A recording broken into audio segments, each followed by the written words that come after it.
Okay, guys, so we're talking about the Snatch heavy single that we've got on the Tuesday Compete program.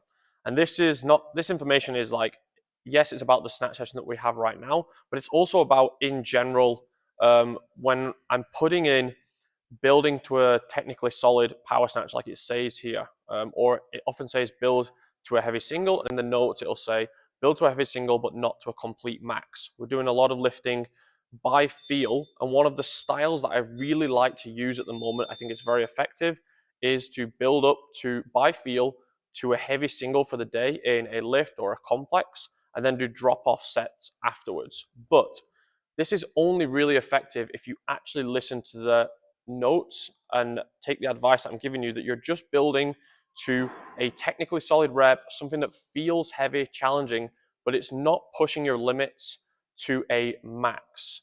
If I put in the program 3 max out sessions every single week, you would be absolutely exhausted and you would probably read it as, wow, that's really weird. Why are we maxing out all the time? But a lot of you are doing it anyway. I see it all the time. I'm going to use CrossFit Walleye as an example because that's where I'm at. You know, it's it's not an opportunity to max out every single time we do these. If by chance you feel great on one of those days, it's like, okay, I'm going for it today, then that's okay. But you need to leave your ego at the door sometimes and not always be pushing to a max just because it's a heavy single, okay? On those heavy single days, you shouldn't be failing reps because of the load. If you make a technical error and fail a rep, but you fix it on the next one, then that's okay. But if you're constantly failing reps because the weight is too heavy, you're just lifting with your ego and you're ignoring the advice that I'm giving you, saying build into a heavy single, and not following the program basically. And you're not training for longevity.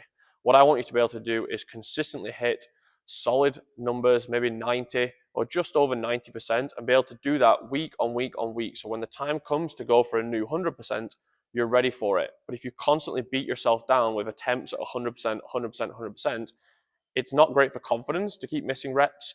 And it's also always going to have a knock on effect to the next day's training. So do your best to take that advice in. And when it says things like build to a technically solid max, keep that in mind and listen to that advice as you're building up.